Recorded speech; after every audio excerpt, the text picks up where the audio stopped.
Dun, dun, dun, dun. Delicious. Hi, friends. Nice to see you. Just had a sip of my delicious coffee again. That means it's time to start the show, which is really, it started like 45 minutes ago. This is just the second half of it. If you joined us on my friend Joanna's podcast, the Unlearned 16 podcast, which you can get anywhere you get your fine podcasts, Google, Apple, Spotify, etc.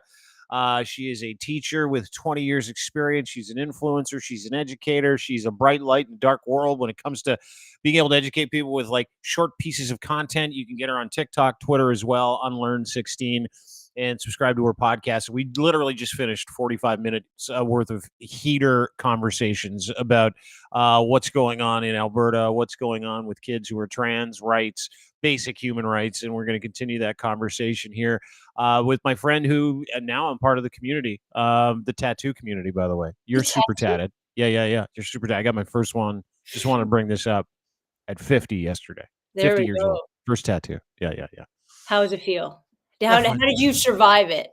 It didn't feel great. It didn't. It's not great. Oh, and it's funny because like if for anybody, here it is, a little amor fati, tell them what it says, Dean. I'll get to it in just a second. I'll get to the meaning of it in a second. But if you haven't had a tattoo and you've heard people, like you see people with lots of tattoos and you get one tattoo, no matter when you get it, you have instant respect for people who have sleeves, who've done their entire quad, someone who's done their neck, or maybe a part with a bone on it. Because I got this on the arm bone, right? It's not like on the forearm or anything. It's just on my right arm.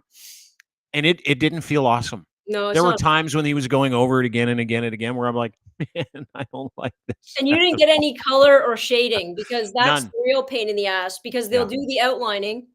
And then on your already affected areas, they'll color in and they'll shade and then at the very end, they'll go, I'm just going to do a little bit of white. Yeah. White is like the fifth color they use. And at that moment, you have to make a decision as a tattoo customer whether or not you're going to punch your tattooist and get escorted out, because it's at that point it's too much. Is it because it's on the disaffected area? Or someone said to me yesterday when they were asking me about it, I'm like, because whatever, it's just a tattoo. My son and I got one. He's 18. He's like, Dad, I want to get the same tattoo as you. And I'll get to the meeting in just a second. I know, he's awesome. And I'm like, yeah, absolutely. So we went and got tatted up yesterday. I felt like a total boss, kind of felt like a badass when I was walking out. I'm like, I don't even know what's going on, but this right hand with the tattoo on the arm feels so much stronger. Yeah. But as we were talking to the guy, he's like, do you want any color? And I'm like, no, I heard it hurts more. And he's like, I don't know. He's like, it might, certain colors might, but it's really just people say the color hurts more. He said, because it's like, we're going back over an area we just demoed with more color. So it hurts more. That's it. It's not the color doesn't hurt more. However, Lou does say that there's certain colors you really have to dig in. Yeah. Red tends to be one of those colors. Funnily enough, a lot of people are allergic to, not a lot, but some people are allergic to the red. So because it comes from a beetle or something, I don't understand.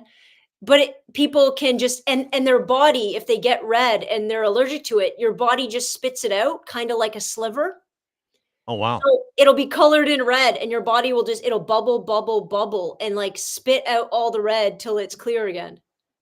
So people don't do red for that reason, I guess. Well, they get a different kind of red. So you have to get a different basis of the red dye, of the red ink. You know what I left yesterday too, because this tattoo has meaning, and the meaning of it is amor fati, memento mori. Amor fati is Latin, so is memento mori. Amor fati means AMORFATI. It means love of fate. Really embrace fate. There's no bad situation in life. It's how you respond to that situation that'll make you happier, stronger, tougher, cooler, all those things. And I really believe that. And memento mori is really uplifting. It means remember you will die. That's so, it's so, listen. But no, the reason why I got them is because it's like, these are very important tenets to me. Like, they are things that I live my life by. You will die to give you, to alleviate the sense of all consuming importance for everything you do. Like, one day, listen, you're not overwhelmed. Everything you do doesn't have to be analyzed to the nth degree. Is that the point? Yeah, kind of. So, do you want to get into it? I'll get into Yeah, it real quick. yeah, Yeah. yeah. So, I practice this philosophy called Stoicism. Stoicism is a philosophical tenet. Zeno of Citium came up with it about 3,000 years ago when he shipwrecked, and he found like this textbook, and he's like, "My God, this is incredible! It's Socratic in nature." And he's like, "All these books, I can't believe this knowledge about how to be and how to like ask questions and how to be a better person and how character is really important." So he invents this, not invents, but he kind of cobbles together this idea that you might be in charge of your brain. Like Right, you right, might be able to figure out life if you're nice to people, work hard, and if you focus on what your response is to every situation, no matter how bad it is.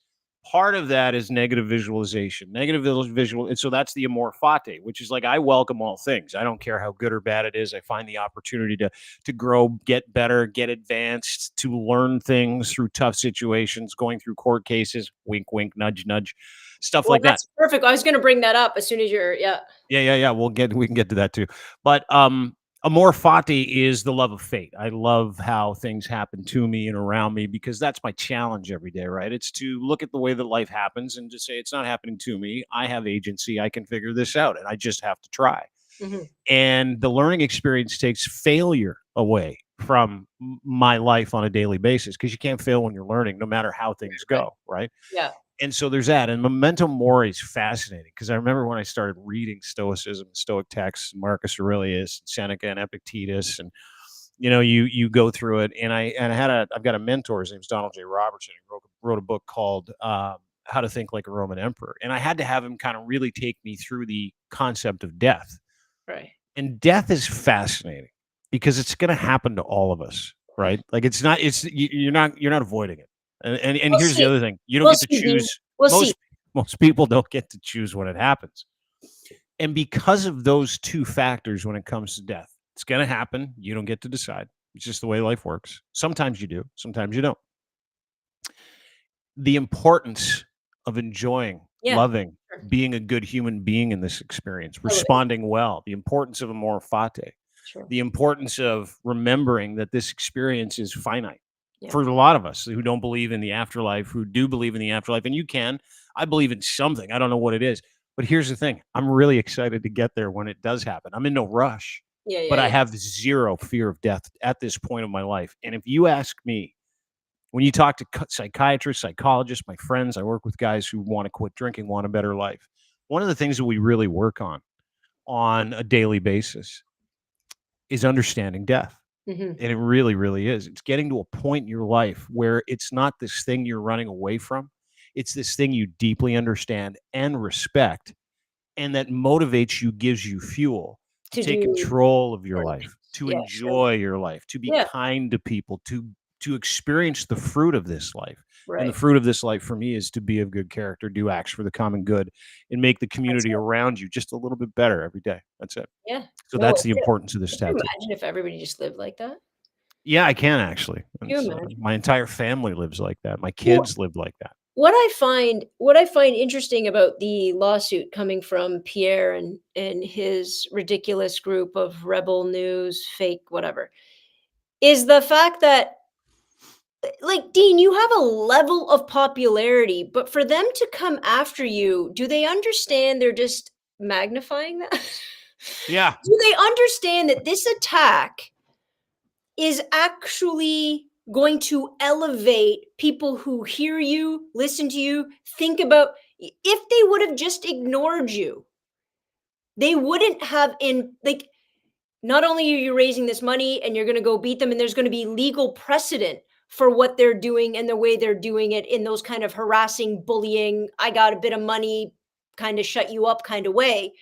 All they're doing by having this lawsuit is elevating who you are, what you say to a higher level. They're quite stupid, aren't they? Well, I think even the word stupid would be litigious, but the way that I would say it is that I don't know that they thought it through. You thought Can maybe it? they just throw it down, you'd shut up, you'd Yeah, take the things down and call it a yeah, day? yeah. And listen, I'm just not wired like that. But I'm also averse to conflict. Like I'm actually a pretty private person. And to give people context, we were sued back in mid-November by Canada Proud. Canada Proud is owned by a company called Mobilize Media. They do meme and messaging and information work for specific conservative A lot of notions, polls. They conservative do a groups. lot of polls. Yeah, they make memes that misrepresent the truth, and the fire hose of disinformation that you see with the Rebel Newses and the True Norths and the Fox News and the Breitbarts, they align like that in Canada, and they're funded by conservative donors, and it's a workaround for political parties to have like a third party agency that has the ability to curate messaging, attack their opponents, and destroy people's reputation. So we got sued, a month and a half, 2 months ago for $200,000. But part of the injunction that they asked for was that I never ever talk about them again. That was like super important. So they're going to have to prove, which is fascinating because when you spend your entire, and they sued me for embarrassing them with defamation. So when you spend like 3-4 years collecting millions of dollars on behalf of exclusive conservative interests, and then use that money to damage the reputation of people, really to defame people. Not long ago, if you remember, Trudeau was on vacation, and Trudeau, Oh, yeah, yeah, they yeah. they said, "Oh, he took a vacation because it's a bribe," which is pure defamation. But they know that political institutions aren't going to sue private citizens or private media, right? They're just not. And so these guys go around like they're private media, but really all they are is an extension of Pierre Poilievre and the Conservative Party. And Pierre's had a bad couple of weeks, and we've led the charge, so we got sued. And to your point, I have been shocked and amazed at the support that we've received Yeah. from Canadians who also know what these guys are all about, that are tuned into the idea that rage farming, lying, creating narratives that aren't there, destroying the very fabric of Canada, taking a dump on unity, taking a dump on the truth. And then you've got me standing there. And it's funny because a lot of people are like, I didn't have Dean sticking up for Canada in my bingo card today. And I wouldn't be doing this if I didn't live by these tenets, right? If I wouldn't be, this is not, getting sued isn't fun. No. But where is the opportunity, and how can you be of good character, and how can you stick up for the republic that you serve? Mhm. And this is my way of doing it. And so we started a GoFundMe a couple of months ago, and I'm like, I get chills every day when I look at it, and I see so many people give anything they can to stop this, Yeah. to stop the ability of political agencies and political parties rage baiting them into being something, or stop it because they've had too many fights with their neighbors because they're Canada proud people and they're Pierre Poilievre people, and they think that transgender kids should never be allowed to have their own rights. They think that theocracy is at the door. They think that you should be able to take this small group of people and you should be able to bully other human beings. And the really dangerous slope, we talked about it in your podcast. The really dangerous slope is that you have a media company that's supposed to be informing Canadians. That's what a media company is supposed to do.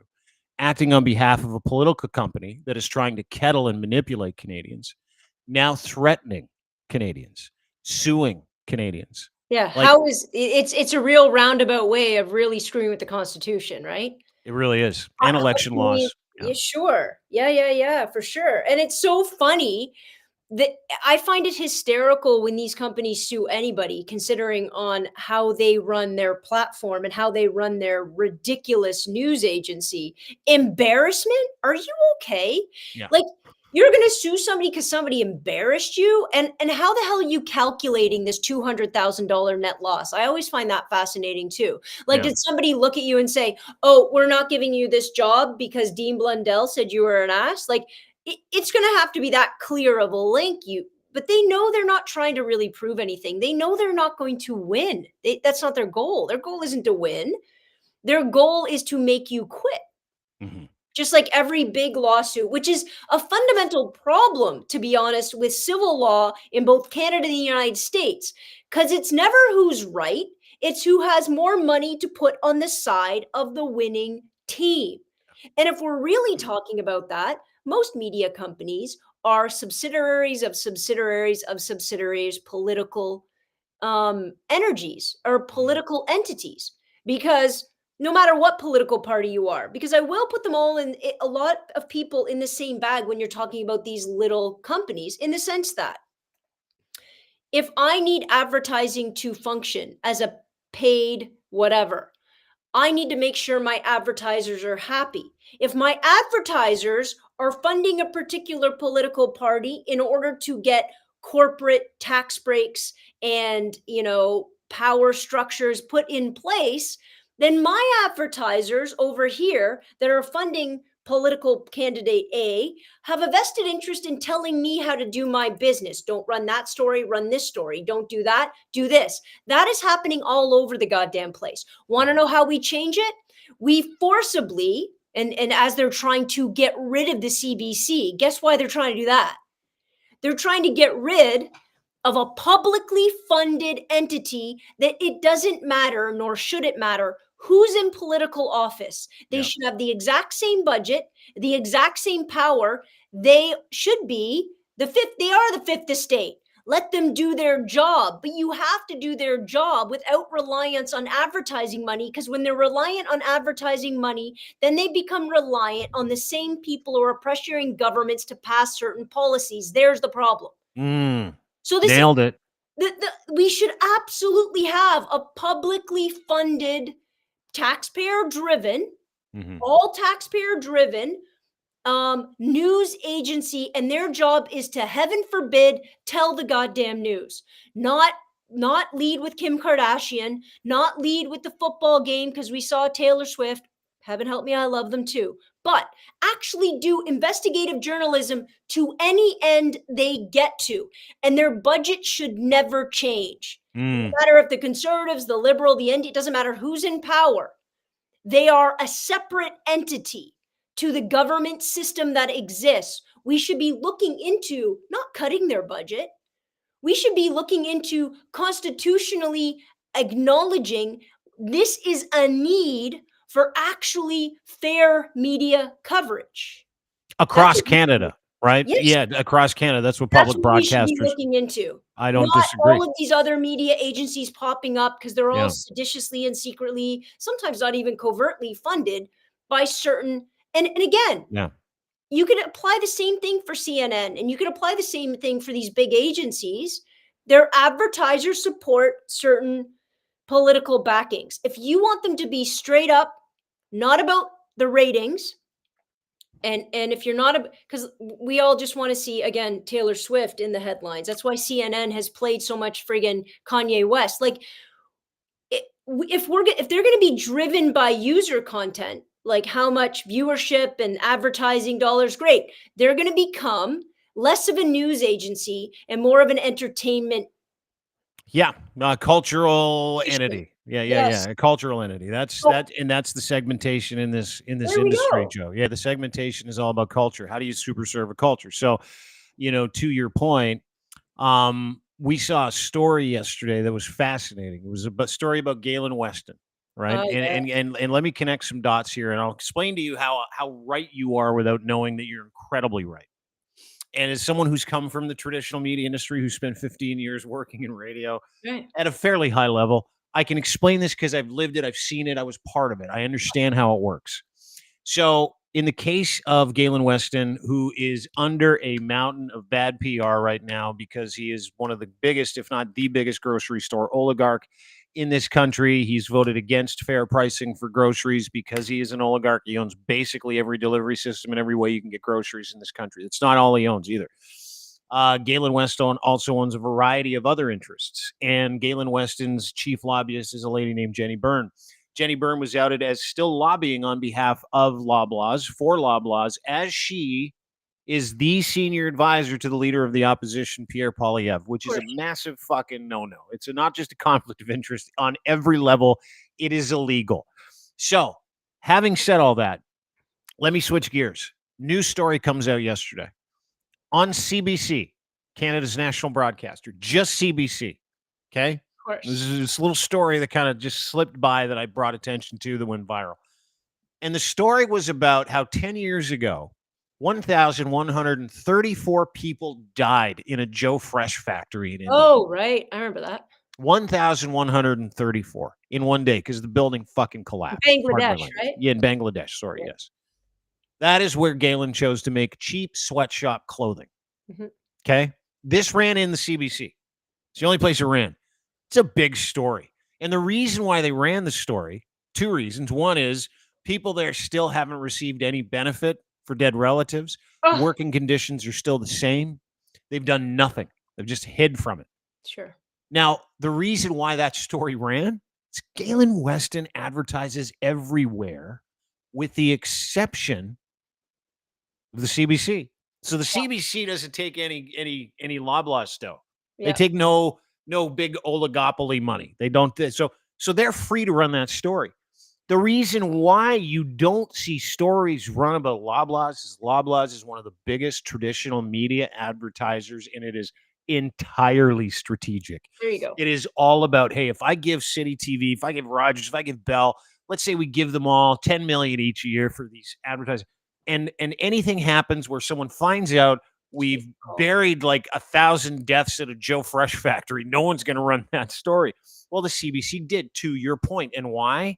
Because they're not beholden to Galen Weston for his money. Their budgets don't matter. What matters is getting news to people that is of news interest to the people in this country. So you can curate your example, you can curate your narrative, and you can go around informed. That is executive collusion at its highest level, but it's allowed because it's like, hey, do you want to lose your budget? Because I spent $3 million with you last year, and I'm going to pull it if you say anything about the Bangladeshi factory deaths. That's how it works. Same with Marineland. You remember when Marineland got underneath it a couple of years ago because they were abusing, killing animals? They would spray money all over the place in traditional media, and you were beholden to not say anything. I remember several conversations I had with station management, radio station manager going, you are going to talk nicely about Marineland, and if you don't, you're fucking fired. Because they give us $300,000 a year. That's it. That's how it works. That's it.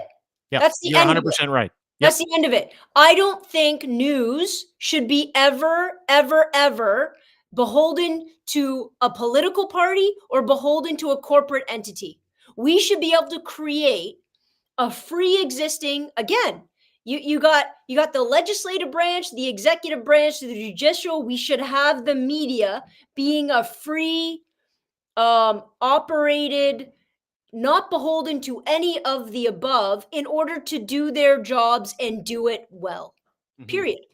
And anybody who's saying, oh, we shouldn't fund, we're going to gut the CBC, because the CBC is reliant at this point on advertiser. I think that's a huge problem. Huge. The CBC shouldn't be relying on advertising money at all. I think it always skews what they can say, how they can say. It just does.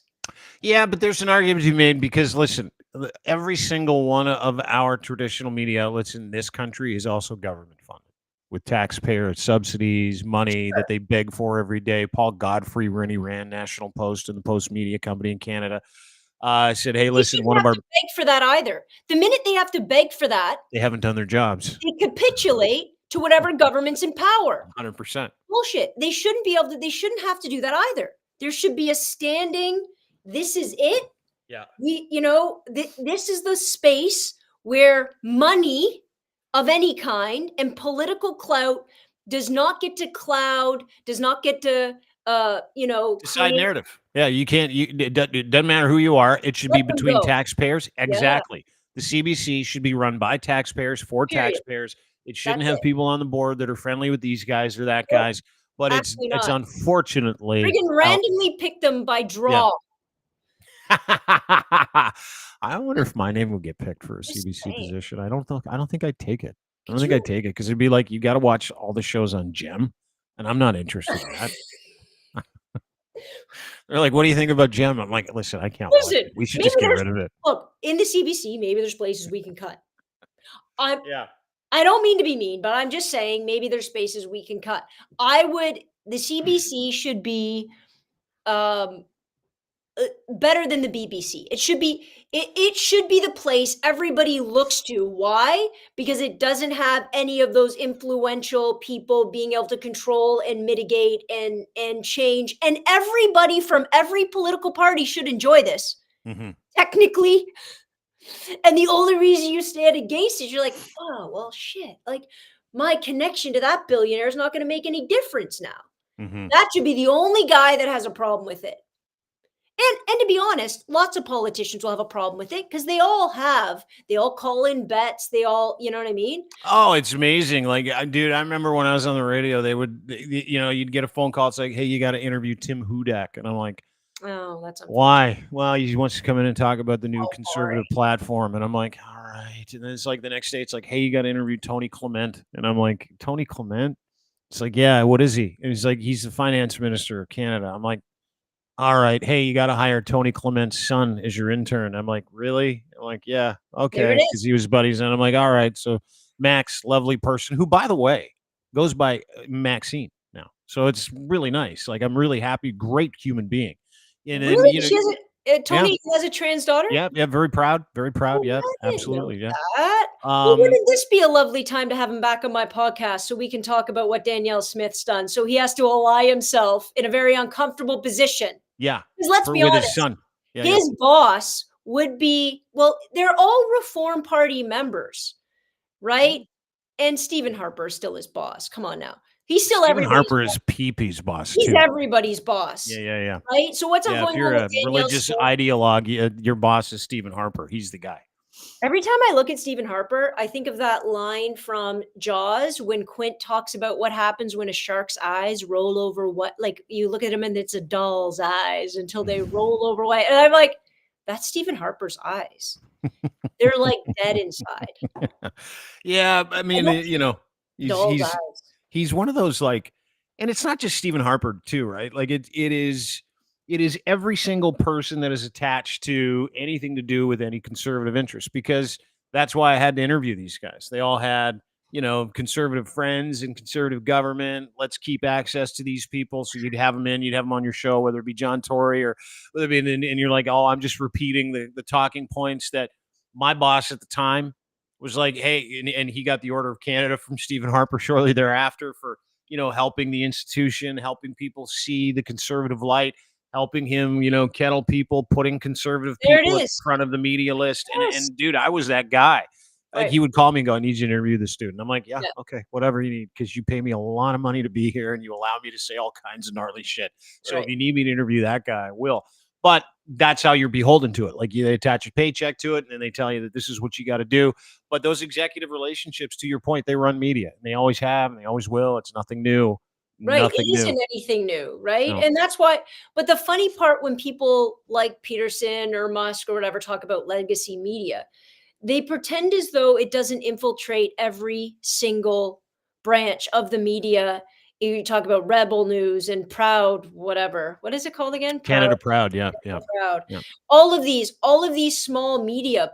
Look, they're in order to make money, which to make it their job, they need to make money. In order to make money, they need to succumb and they need to ally themselves with political interests that connect to specific advertising money. That is it. As soon as you need to rely on money to tell the news, you are now connected. You are going to have to exclude certain stories and Your big up bias. ones. There's no way around it. No. There's no way around it. So to No. pretend as though all this up and coming garbage isn't legacy, isn't just new baby legacy, is stupid. It's all the same. It is. It is. And you can tell the decent players by people who are willing to risk client privilege, right? Yeah. That's how you can tell that you're reading or you're viewing or you're consuming information that's accountable. Is when someone can say, hey, these guys advertise, but they also killed like 1,100 Bangladeshis 10 years ago and no one's got restitution. So Right. got to run the story. You see it in sports media quite a bit too, Joe, where, the Chicago Blackhawks are able to hide horrific sexual abuse for a long period of time, where every sports donkey at TSN and Sportsnet knew about it, but they never reported on it until Right. Rick Westhead was allowed to, right? Same thing with the under 18, the Canadian junior team. There's another example. That gets buried for 6 years. Right. 6 years. And that wasn't just a rumor. And I did sports radio for a couple of years. It was a disaster. I couldn't stand it. The amount of stories and secrets that are kept in sports media I can't about the behavior of their heroes so they don't lose access, parking spots, same thing. It's the same thing. It's why you see media institutions that are unwilling to criticize purebred lies from Pierre Poilievre about terror attacks, about whose responsibility it is for you, the fact that you can't own a home, interest rates, mortgage rates, prices on homes and speculations on homes in different areas. It's the same thing. It's like, It's if we can kind of not call those people out as media outlets, if it's Bell, if it's Rogers, if it's the Post Media yeah. Network, let's not draw attention to the lies. Let's not draw attention to, let's not do our jobs effectively. Mhm. Let's not do them because it's going to cost us a relationship over there. We might lose a parking spot, or we might lose our question in the queue post game because they won't come to us because we wrote a story that they didn't like. That is how it has always Look, worked. at the Always. end of the day, here's what the best reporter is. It's not about how well they write. I don't even think. You could write in bullet points. You know what I mean? Yeah. And I know it's funny considering I slam everybody's grammar on Twitter or on TikTok, but you could write in bullet points and get the story across. Here's the best kind of person to be an investigative journalist. They have few to no friends. They wear the same outfit every day because they could give a crap about money. They have a maniacal need, an almost obsessive need to get every bit of every truth and every piece of the story included and included specifically. I'm describing a very particular type of person. That's the person we want. The minute you have big friends, you go to big parties, you drive a nice car, you're screwed. You're on the hook for something. The minute you have a family and you have to provide for said family, you're now going to make economic choices that benefit you and your family above benefiting the truth. We need guys and girls living in tiny little apartments with that typewriter, and their only quest is to tell that damn story. They don't Hey, care about can I anything. ask about this typewriter? What year I think is it this has to be a scenario? typewriter. The minute you give them the internet, it's a problem. What They year is gotta this have a scenario? What typewriter. year are we at? Is a typewriter? I need you in a Iron chair Vision 1957. with a light and a foolscap piece of paper and an HB yellow pencil, and I see you chasing down the truth. That's it. Yeah. No, you're right. We I need guess those animals, but we I don't mean, have them. I'm And being ridiculous, but that's the reality, right? This pretense, this ridiculousness of people don't have bias, yeah, the garbage that's been predicated to either build an educational system that's full of bias, and yeah. we can come back to Danielle Smith, build a governmental system that's full of bias, build a legal system that is full of bias. The reality is we all have it, and we're all pretending as though we're objective creatures. No, we're not. Stop pretending that, stop selling it. It's Mhm. the biggest line of garbage that we ever sell on anybody. Education is probably my favorite. The notion, the whole back to basics thing, back to what? Back to when we segregated schools, back to when we didn't care about mental health, we didn't care about dyslexia and autism, back to when we excluded kids on droves if they were having any sort of addiction issues, home life issues, they just got bounced out of school. Back to when the only way to test somebody's intelligence was a standardized test or sitting down and writing a 72-page paper in a certain amount of time. Back to what? That Mm, was never objective. That just gave power and privilege to people who thought in a certain way and could do certain things. mhm, And every ounce of genius we see in anybody never fits that model. We can't even allow for everybody who is genius leaves school. Why? Because we built a school that pretends to be objective, but it doesn't ever calculate, it doesn't ever get to geniuses. What the hell is that? It's just objective in the way that it only teaches one particular way, one particular ideology, one particular sort of piece of history. mhm. The first thing I do in history class every single year, right now I'm teaching world history from the 15th century to now. Want to know how many pages in the book? Less than 500. That's a lot to. There's a lot of decades and generations and millennia to cover in less than five. Objective? Have we lost our minds? It's not about the Ah, lies in the book. It's yeah, about what the book doesn't include. yeah, yeah, yeah. It's about what they've chosen to exempt, what they've chosen to disclude and hide and bury. And that's what politicians do. And Danielle Smith is doing in Alberta right now. She's pulling these tiny little threads and using them as the only piece of information, as the only valuable piece of science or value. I say that word lightly with her. Valuable piece of sort of political will or political ideology or cultural reality or, and she uses it as though it's it. This is it. I'm giving you all the information here. Pay no attention to the man behind the curtain. That's the problem. That's the issue. You know, when she says, well, parents should have rights to protect their kids, what a blanket, goddamn ridiculous waste of a sentence that is. What does Why? that mean? That Why? doesn't mean anything except she's going to spin it and she's going to use it for this particular case because she's going to exclude the 95% of the people that say the exact opposite. And that's the frustrating part. The frustrating part is what they don't say. And this is what conservatives are really, really good at. And I say it time and time again, heaven help me.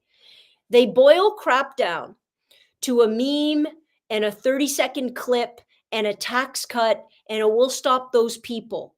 And we, as the voting public, need to start taking some goddamn accountability for being this stupid. And I use the word stupid purposefully because there is no reason you cannot educate yourself today. 20 years ago, sure, you got the one history textbook. You had to believe your history teacher. You have to believe the newspaper. How the else are you checking on what's going on in, I don't know, Chad? You can't. Now there's no reason but utter laziness and choice. When I say stupid, willing ignorance, willing stupidity. Yeah. You chose it. You said, I like this reality. I'm going to live here. I'm going to stay here. I'm not going to let any other idea, piece of evidence, fact, nothing breach or manipulate the things I already think and the things that person is telling me to think. That's our problem. Ignorance is the goal, though. Everywhere. Isn't ignorance the goal when you see stuff like this? Happy, Dean. Yeah. It is bliss. They seem happy. Well, and there are a lot of people that don't want to like think about what, Yeah. you know, it's just too much for their small brains. It's like, what, okay, if they decide to wear a dress, what does that mean? Do they like guys? Do they like girls? I can't even think about it because it makes me uncomfortable because then I'm going to start asking questions about my sexuality and how that works. Shut it down. They want to shut it down. I get it. I get the desire. And I get the desire even more so now when I see or when we become aware of like this beautiful thing called the internet, but this terrifying thing called the internet, where we are now inundated with so many truths and so many realities that we have ignored or have been shielded from us for so many years. And even if we haven't been shielded from them, let's say you're a new generation, right? Like you're one of my little grade 7 and 8s who are, by the way, brilliant. This is a lot of information. How do I sift through it? How do I find what is real? How do I find what is easily manipulated? How this is easily manipulated? Can I ever be sure? If I can never be sure of anything, what can I cling to make my reality true? And that's why I'm so mad at postmodernism. Jordan Peterson and all of anybody who even attempts to understand it, they're so mad at Marx. And they're so, because what they all said in a very uncomfortable way is there is no truth. There's barely a reality. We're all just going about our days from our own perspective and our own lived experience. And we're hoping to find some interweaving connections. So for functionalists and for conservative development, who's just like, well, I just want A, B, and C to fit into A, B, and C and call it a day because everything else is too hard. It's making their ears bleed because they never wanted to put that much thought into people and society and our system. They just wanted the system to run. But listen, as someone who grew up in that ideology, someone who grew up in an evangelical Christian home, someone who went to youth group, someone who got sent to Christian boarding school, someone who was propagandized into this stuff, do you know why they don't want to hear it? You know why they don't allow secular education in schools? Do you know why? They lose control. They absolutely lose control of the individual, and that individual is educated, and they start asking questions about creationism, about LGBTQ rights. Funny. This is why I can't get behind people ask me why I can't get behind conservative ideology. And there's some conservatives who they're nerds. I just look at them and I go, look, if those fucking just on visual, if those guys are that big of nerds and they believe what they believe, I have no desire to believe any of it. the idea they believe so strongly, because conservative ideology really has been mutated over the last 50 years, because it used to be very obviously, clearly loudspeaker based in tradition and traditional religious values. Mm-hmm.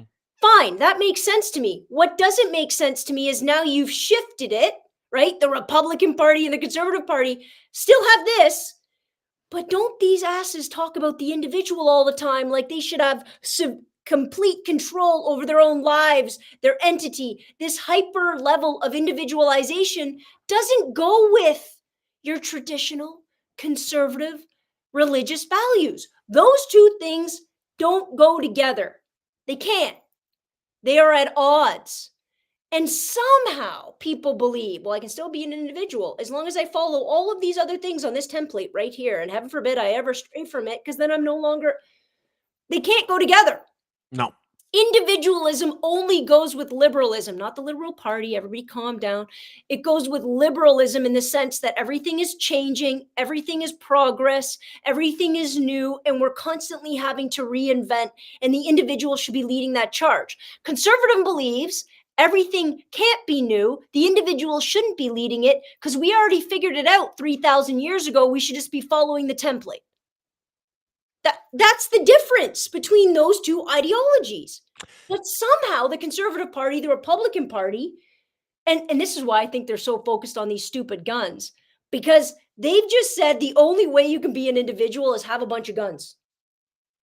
Because it doesn't actually disrupt, it doesn't disrupt their base. It doesn't disrupt, this is the way, this is the life you're going to lead. These are the structures. These are the rules of the structures. Here, have a gun. It'll make you feel powerful.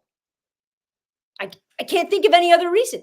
It's an adopted ideology, right? And here's the issue that a lot of people have that are in my shoes that have grown up in that horse shit.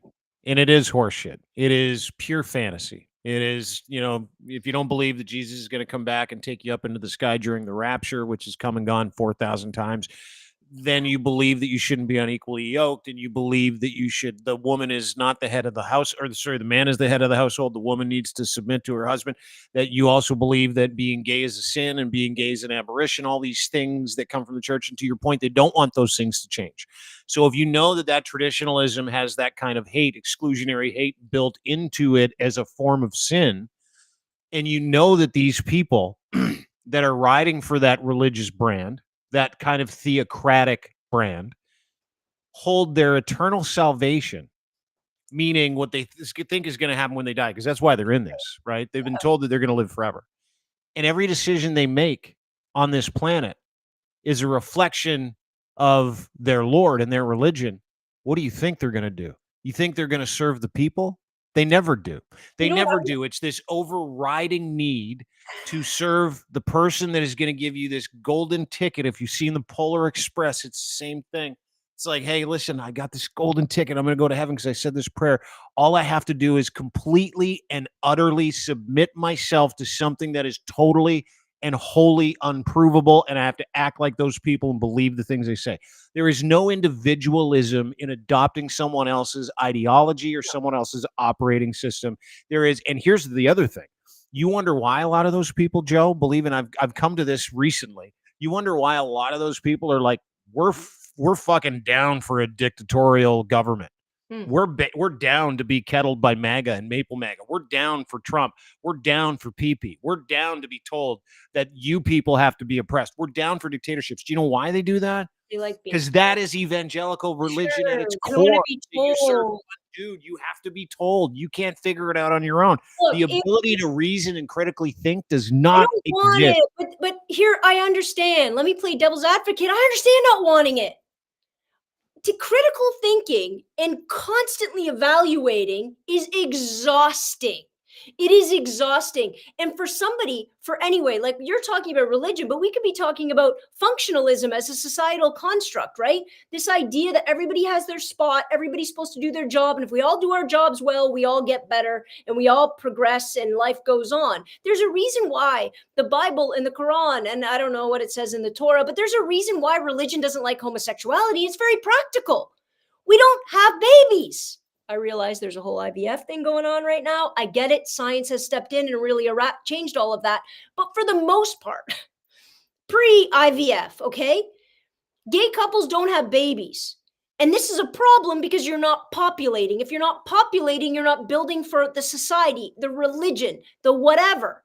And the crazy part is you hear guys like Matt Walsh and Elon Musk talk about it as though it's a competition between us and them, whoever they are, right? The immigrants, the refugees, the whatever. They're having so much more babies than us. We got to start having more babies. That's what it's about. And if we don't have more babies and our way of life then dies, somehow their way of life, whoever they are, their way of life wins and our functionalism gets changed and we no longer have the clear, categories. People like being told, if you are this, you are to stay on this track, dress this way, get this kind of job, perform this role at home, because they don't want to think individually. And it's hysterical to me that identity politics is hated by guys like Jordan Peterson and Matt Walsh when their foundational model is identity politics between men and women. They just don't want any more identity politics. They just want the fact when you're a guy, you think this way. When you're a girl, you think this way. That's the only identity we ever shall have. And we're going to run with it. And that is the foundation. Nobody else is allowed to have a group identity except for that. I think it's hysterical. I've never heard anybody point out to Jordan Peterson, you hate identity politics, but you've spent your whole life boiling down men and women and their roles differently. Sure. How is that not identity politics? That's all it is. I mean, and you bring up some points here in terms of the kind of individual that loves to deliver that kind of message, and it's that individual that's threatened, right? And that's the message in the fear porn that gets peddled. It's like, hey, listen, they're coming. And I see this meme all the time. Everybody uses it. Doesn't matter what side you're on. I've even almost considered using, they're not coming after me. They're coming after you. I'm just in the way. Right. That is how those guys like to paint themselves as these martyrs for this culture that requires little. And this is the part that makes me laugh, to be honest with you. If you want to boil it down and popularize it, what we're talking about here is we're talking about a group of individuals who are not smart enough, right? Or don't have the emotional quotient or the mental quotient to understand or think about anything that sits outside what they're told to understand and think. And the threat is very fucking real, Joe, to these guys. And the reason why it's real is because they've literally bet the farm on it. Like their entire existence is not about being here now. It's about being here now so they can get a better seat in the afterlife for a lot of these people. So you can have, if depending on what Abrahamic religion you're from, so you can have more virgins. So you can sit at the right hand of God. So you can be considered this martyr for a culture. So that you can stand up for these belief systems that you've adopted that belong to someone else. That's the most incredible part to me. It's like, my God, the operating system that I work on, the operating system that I own today is a collection of other philosophies and operating systems, cognitive behavioral therapy. Some of it comes from Buddhism. Some of it comes from ancient texts. Some of it comes from like psychotherapy, cognitive behavioral therapy. I've cobbled a value system together that works for me, right? And what works for me is what we've talked about here. More fati. What works for me is remembering that I'm going to die. What works for me is remembering that if I'm a good person, the karma around me will change. The way I respond to life will change. If I get control of my emotions, if I make space for people, and that means I get to learn from them and listen to them. And I get to be considered an advocate. That doesn't exist in religious text. This is the way you will live, because your entire existence after you die counts on it. And to your point, that is why every single Abrahamic religious zealot that holds office is duplicitous in their actions to do so, because they do not serve you. Right. Because behind that fourth wall is this tightly held secret. And that secret is, if I get an opportunity to insert Jesus Christ and what I think is right for me in everybody else's life, I am a good and faithful servant. That's the secret that they keep. Yeah. I think it's also interesting to speak about how, separating religion. let's look at an average secular, like not religious, because there's so many more secular families now, even though they might believe in something, they don't go to church or they don't go to mosque or they don't, whatever. And they just live their lives. Here's what I think. Those individuals, working 9 to 5, raising a family, loving their family, being enveloped in their own tiny bubble to make it work and make it happy and go through the struggles and the stressors and everything life has to offer. Those people are looking for consistencies to make them feel better and make them seem as though they have more control over that everyday life. And I think even without the God and the afterlife, I think they're very much looking for a functionalist society, for this idea of a throwback so I don't have to think too much. And not because they're bad people, not because they can't get educated, not because of it, but because life's friggin' hard. And and this is why, make no mistake, this is why the let's get them always gets escalated in times of economic, social, and violent upheaval, because everything seems out of goddamn control. And the more things seem out of control, the more we want somebody, and again, put religion to the side, because now we're looking to politicians to do it. The more we want somebody to stand in front of us and say, I know the problem, I know where it's coming from, it is them, don't worry, I'm going to fix it. And it makes everybody go, Let's put our faith wrongly, in them. Yeah. right? Wrongly, Mhm. but it's still about having faith in somebody outside of yourself to fix whatever's going on in your world. So there is no mistake as to Trump's inherent popularity, because he got elected under the premise of bullcrap, statements like, I'm going to build a wall, I'm going to keep them out, I'm going to bring back America to when it was super high and y'all had factory jobs paying 80 grand a year, none of which was true. But shit, that really sounded great to a guy living in Michigan, and his house is now worth $25,000 when it was once worth 300,000 because the plant left and they're screwed. Mhm. So it's a very real, catastrophic problem that they figure is going to be fixed by an individual, because understanding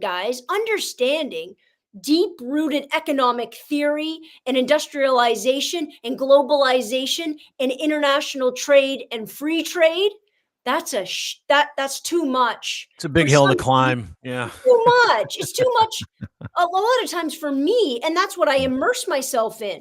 But if I was, my mom was a nurse for 40 years, and I'm working shift work, and that job is hard and it's emotionally and physically taxing. I come home and I take care of my kid and I pay my mortgage. I don't have time to learn about the implications of free trade on the average car worker in Michigan and how that's been I don't have time. I want somebody, though, at the top of that to tell me everything's going to be okay. They're going to handle it, and they're going to kick out anybody who's not actually playing by the rules that they've set up in order to make my life better. That's what they're playing on. They're playing on this idea that everything is actually quite complex, and we don't have time in our everyday. The average person doesn't have time, the inclination, and sometimes the education to understand the depths of reality when it comes to all of those things. We're talking about how many people are trying to come across the border. Nobody is talking about what the United States and the United Fruit Company did to South America, South American governments, South American economies, how they propped up dictators and families to create oligarchies in South America in order to feed their economic bottom line. And now we're shocked that South American countries can't pull it together and have healthy, functional democracies and economic systems. And they're all trying to get into the United States, which, by the way, the only reason they're trying to get there is because Tyson Food is ready to pay them next to nothing and treat them like garbage. But at least it was better than when they were in Honduras. Yeah, Those fruit are farms, two vegetable words. farms, lettuce farms. I mean, Yes. migrant work. Yeah, yeah, yeah. They're like, And hey, instead listen, of we can get that, those people for like they six want to bucks an listen to hour. a guy who just Yeah, says build a wall yeah. because it's easier. hmm Because the solution, they don't understand the problem, and the solution is so hard to grasp and requires so much accountability that They don't know even where if to you start. understand it, I don't want Yeah. a part of it. They don't know where to start. It's like having a messy room. That's what I say to people all the time. And I'm fortunate enough to work with guys who are like, hey, I need help with drinking. I need help with thinking. I need help with perception. I need help. I'm in trouble. And to each one of those guys, it's the starting point's the exact same. I'm like, does it kind of feel like, and this is the analogy that I use, does it sort of feel like you walked into an incredibly messy bedroom and you don't know where to start? And it's just this mountain that you're Gotta be like, a no, hoarder. I'm going to Yeah, shut the door. I'm yeah. going to go out there. It was way easier having other people think for me, do for me. It's way easier to get into the drink. Oh, And but they're you want like to step a step 100%. further. That's Burn exactly the what it house is. down. Yeah. Burn the house down. That's not Yeah. the problem, because as soon as I move into another house, I'm going to create the same problems. Burn that house down, because it gives the illusion that I fixed the problem. Mhm. I haven't. I fixed or I eliminated one symptom. Yeah. And that's building the wall. It's just, I'm going to fix a symptom. I'm not going to fix or address the problem because it's too big and it's going to. It's also not going to happen within a 4-year period. Our Mhm. political system is set up so that, for the most part, give or take, you have 4 years to do your job. And if you don't do your job in 4 years, we're going to kick you out. Well, most jobs of any significance, of any importance, of any legitimacy take longer than 4 years. But we as the public get anxious and annoyed, and we don't want to spend tax dollars, and we want to see results. And if we don't see results, we're going to vote for the next guy who promises results in the next 4 years. And when the results don't happen in the next 4 years, we vote for the next guy. And it's this horrible cycle, because what we don't understand is significant problems require significant solutions. We've built them over a long period of time. They're going to take a long period of time to fix. Education is a great example. Healthcare is a great example. The environment is a monster of an example. We have spent the better part of our lives. Believe in global warming. I don't care. I don't care what you believe. What you have to understand and what you have to admit is that we're using our earth like a dumping ground for excess consumption. Period. Period. And if we want to fix that, it's going to cost us money, and we're going to have to work on it for a very long period of time to fix what we've done up until this date. Now, we can pretend it doesn't exist. We're going to burn the house down. Global warming doesn't exist. Fine. You want to do that? That's just the symptom. That's just the symptom. The problem is our mass consumption society that is bent on buying and buying and buying to prop up a capitalist system that will fail in that capacity. There's only so much we can buy. We are going to build it up, build it up, build it up, throw it away, throw it away, throw it away, and be shocked when we're overwhelmed by landfill sites and pollution, and we've destroyed our waterways, and we've done this and done that, all because we've created a system that is bent on this idea of mass production and mass consumption. You ever see the movie Wall-E? No. Oh, you should. That's what it's based on. It doesn't look so bad. You Never fly read around and you're just lazy and you fly around in chairs and like soda pop just appears in front of your hand. Because we've destroyed the earth, so we go into space and we have just things we don't have to do What do anything. you think of Nothing. Elon Musk? Elon Musk is burning this. Elon Musk is like, we got to go to Mars. We got to go to Mars because we're burning this down. Just And he doesn't give a shit about anything. Like that's the it's done. That's what he wants. He wants to burn down the house because he Yeah. realizes it's too much trouble to go in and clean it. Burn it down. Let's go to Mars. Yeah, let's go. Let's head there. Totally. It's amazing to me. You know, it's funny. I can sit here and have this conversation with you, and we can go for probably another couple of hours on, you know, sharing thoughts on critical thinking, sharing thoughts on ideology, sharing thoughts on what not thinking critically, not having human beings in their best interest at the front of your thought queue does to society, but we're seeing it. These are the issues that we're talking about, right? We're talking about that when it comes to misinformation. We're talking about it when it comes to trans ideologies. We're talking about it when it comes to religious ideologies. We're talking about society and why society is supposed to work together. And if I'd be remiss not to say this too. We're supposed to work together. All of us are. We're not supposed to be fighting each other. We're not supposed to be going after each other's belief systems. We're supposed to be going after the institutions that perpetrate the worst of those belief systems. But somehow, you know, they've been able to kind of tag us into fighting each other, right?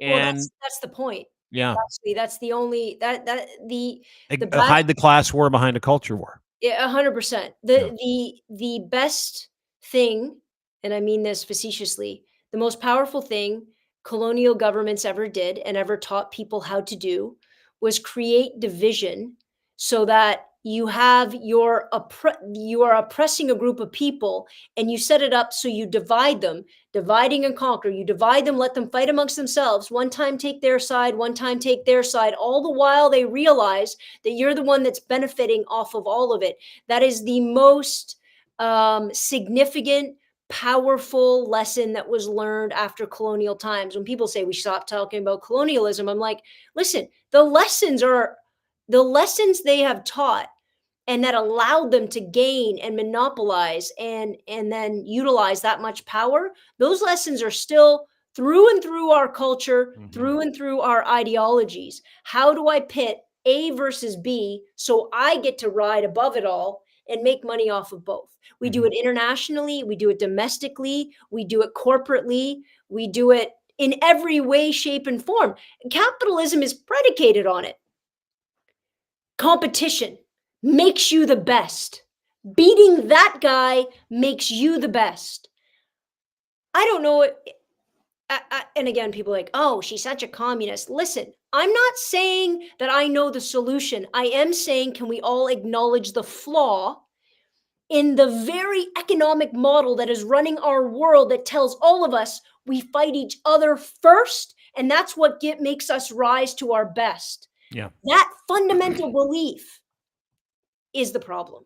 And people have been making billions of dollars from it forever. Yeah. We're the pawns, right? We're the marks when it comes to votes, when it comes to consumerism, when it comes to ideology, when it comes to enacting process and policies. It's like we're the marks. You need to confuse as many of those people as you can. There's no one I love better.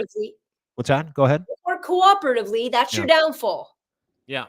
But we've seen it. I mean, we've seen it. It's cyclical. And you study history, teach history. This is every 80 to 90 years. There's an economic issue. And as you pointed out earlier in the conversation, they hide behind that economic issue and they bring all their friends with them, as hateful as they are, to say, hey, this is a window of opportunity for us to go back to certain values or to appease certain media partners, to appease certain captains of industry that will keep us in business, that will keep us in office, that will give us the opportunity to get taxpayer bank accounts and pay them with it. Short-lived. Right. All short-lived. Yeah. Yeah. Fascinating. I love talking to you. Me too. I can talk to you forever. We really could go all day. You know what's so funny? By the end of our 2 hours, my throat's always like, I gotta go help Anna with her audition. You don't want a podcast for the rest of the day? Do like a podcast telethon? We'll say it's for Jerry's kids. We should one day though. We should do a live. We should do a live where we should do a live for your thing where it raises money. Oh, for Canada Proud. Maybe we'll do that. Yeah. You want to do a telethon? That'd be fun. I'll do a telethon. 100%. I wonder how long I can talk for. We should do a telethon, but you have to buy in. Yeah, right? To join in, you got to sub. Watch, you got to pay $10 for whatever, and you buy in. All the money goes to fight this, and we just talk. And if we do a live, people can ask questions. It can direct the conversation. I'm in. Set it all up. All right, done. Joanna, Unlearn 16, the name of the podcast. Go and get your podcast. Thank you for educating me. Thanks for taking a minute and having coffee with me today to have a conversation about things that actually matter, to kind of help Sherpa people through. And it's funny, like the questions that I pose to you, or maybe some of the statements I pose to you, I pose the statements hopefully, because I look at you like, I'm going to say this is a statement and I hope it's right. But if it's not, Joanna will tell me. There's not a lot of, but it's so funny. I think we spend so much time trying to be right, myself included. We miss a lot of the dialogue and the nuance that actually is important. The number one question I would ask any political leader, party member, and I wish they would do this publicly. What's the one flaw in your party? What's the one flaw in your ideology? What's the chink in your armor? Because I can point out conservative chinks, liberal chinks, and I can look at them all. Can you? And if they can, then I believe. Then I'm more inclined to want to listen to what else they have to say because they've thought about it critically. If you're just going to sit there and spawn off how perfect you are, no, thank you. I'm not interested. Me neither. That's why we're friends. Okay. Joanna, thanks for doing this. Joanna Johnson, Unlearn 16, name of the podcast. Give her a follow. Unlearn 16 across all socials as well. Her micro content is truly incredible, educational, interesting, fun, and it's delivered in such a way that it's accessible to everybody. I guess that's what good teachers do, educate the masses by trying to bring everybody a little bit of something, and you do such a great job of it. All the best to you. Really appreciate you taking a minute. Don't forget, the first part of this podcast is at the Unlearn 16 podcast, so make sure you go and sub her podcast as well. And all the best. Have a great weekend. Great rest of your week, too. We'll talk to you soon. All Go right, heal take that care. tattoo. I will. Yeah, no, I'm a little worried about the tattoo at this point. I'm like, okay, listen, it looks good. I don't know anything about tattoo preparation or tattoo maintenance. No So I'm cream gonna on be it in for your a couple days. I'm gonna be in your DMs all weekend long. All right. Fair enough. Just for tattoo health. Thanks, All Joe. right. We'll talk to you soon. There you go. Joanna Johnson, Unlearn 16, name of the podcast. It's how we get better, right? That's how we get better. We talk to people. You know, people that we respect, people we like, people we love, people that have a difference of opinion, people that might know something that you don't. Have conversations. Don't be afraid of them. Don't be afraid of challenging your mindset. Don't be afraid of challenging what you think you know. It's how you come into new information. That's how you learn. That's how you grow.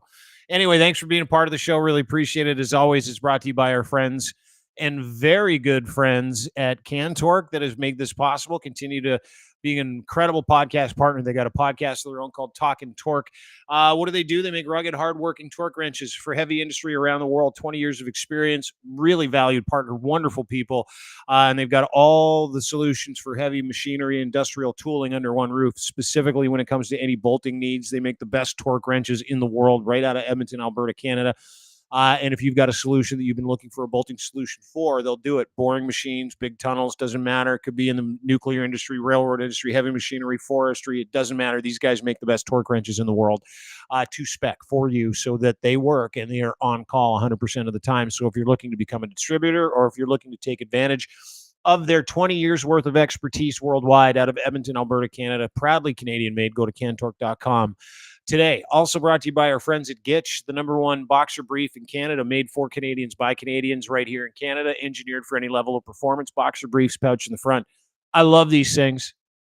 Talk about them all the time. All my friends now wear them. They're the most comfortable boxer brief with the pouch that you can buy on the market. Use promo code GITCH3 now at checkout. You'll get yourself a free pair. Go to edgefineimports.com and experience the performance that you can rock or sprint through your day. Barely there, super soft fabric, keeping you cool with moisture wicking action. Gitch only at edgefineimports.com. 15% off when you leave them your email address on your entire purchase as well. And brought to you by Muse on the Mic, Muse Massage Spa's brand new podcast with Emily and Riley. They get into the juice of being advocates and sexologists who own one of Toronto's, and if not the best body rub parlor in the entire country. These are great girls, entrepreneurs, advocates, and educators. Their podcast is tremendous. Go to Muse on the Mic, musemassagespa.com. You can check out their offering. You can get a little direction to the locations. You can check out your muses. You can look at different treatments. You can check out the spa, and you can become a muse if you're looking for a job. They believe sex work is work, and so do we. So go to Muse on the Mic, download their podcast at Crier Media or anywhere you get your fine podcasts, and of course, musemassagespa.com. Emily and Riley are awesome, by the way. I think they're in Cuba right now, as a matter of fact. Maybe not. I don't know. Anyway, world travelers. Have a great day, everybody. Challenge yourself. Challenge yourself to learn something new today. Be nice. Of course, that's merit-based, too. If someone's not nice to you, don't worry about it. But generally speaking, do your best. Have a great day. Thanks so much. Appreciate it. We'll see you tomorrow. Bye.